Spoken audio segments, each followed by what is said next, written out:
Di antara perkara-perkara yang harus diperhatikan di dalam pernikahan adalah al-kafa'ah, yaitu kesetaraan. Dan termasuk daripada kafa'ah, yaitu an-nasab, setara di dalam nasab. Jika ada perempuan menikah dengan lelaki yang tidak setara di dalam nasab, maka menurut pendapat Abu Hanifah, Imam Syafi'i, Imam Ahmad bin Hambal, tiga madhab ini mengatakan tidak sah. Pernikahan tersebut bisa sah. Bisa sah dengan dua syarat. Ridhol mar'a wa ridho waliha. Perempuannya ridho, walinya juga ridho. Maka tiga madhab. Abu Hanifah, Imam Syafi'i, Imam Malik mengatakan sah walaupun tidak setara di dalam nasab. Dalam masalah ini, Imam Ahmad bin Hambal mempunyai pendapat sendiri. Beliau mempunyai dua pendapat, dua riwayat. Yang pertama mengatakan tidak sah sama sekali, walaupun walinya ridho, walaupun perempuannya ridho. Kenapa? Karena al-kafa'ah haqqun lillah. Karena kafa'ah itu haknya Allah subhanahu wa ta'ala, tidak bisa digugurkan oleh siapapun. Yang kedua, beliau mengatakan pernikahan yang tidak setara di dalam nasab bisa sah dengan dua syarat. Ridhol mar'a wa awliyaiha qaribihim wa ba'idihim. Perempuannya ridho, wali perempuan baik yang jauh maupun yang dekat, mereka semua juga ridho, maka sah itu pernikahan. Nah, pendapat Imam Ahmad bin Hambal inilah yang dipegang dan diamalkan oleh salaf-salaf kita para alawiyin fi tazwiji banatihim. Kenapa sih salaf kita kok memilih pendapat Imam Ahmad bin Hambal, kok begitu keras di dalam masalah pernikahan? Ada dua alasan.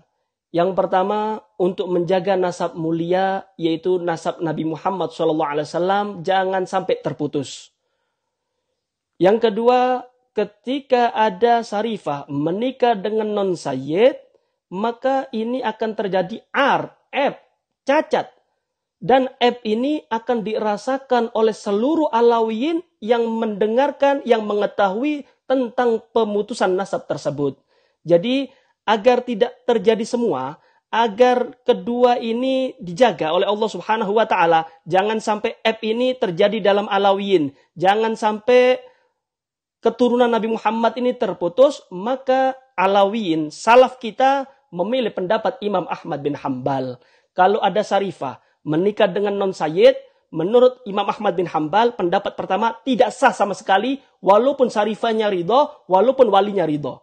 Yang kedua, ketika ada sarifah menikah dengan non-sayyid, ini bisa sah dengan dua syarat. Sarifahnya ridho, dan walinya sarifah ini juga ridho. Wali yang jauh maupun yang dekat, mereka semua ridho.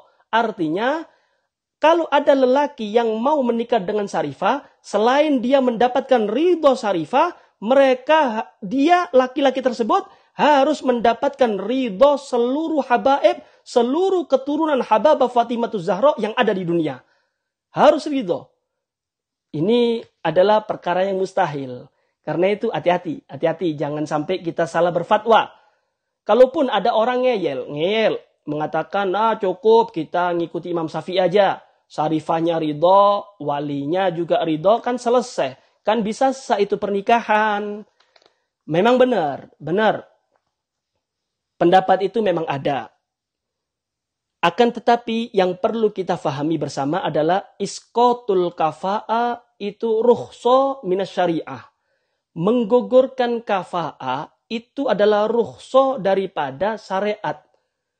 Jadi kalau rukhso itu bisa diamalkan ketika tidak berkaitan dengan maksiat. Karena kaidah fikih mengatakan innar rukhos la tunatu bil ma'asi. Rukhso dari syariat ini bisa diamalkan ketika tidak berkaitan dengan maksiat. Jadi kalau ada sarifah menikah dengan non-sayyid, dengan pendapat Imam Syafi'i yang mengatakan ridho sarifah, ridhonya wali, ini cukup. Benar. Tapi perlu Anda ketahui, ini rukhsah. Bisa gugur ketika tidak berhubungan dengan maksiat. Ketika Anda menikah dengan sarifah, itu ada maksiat di dalamnya. Apa maksiatnya? Anda menyakiti hati para Alawiyin.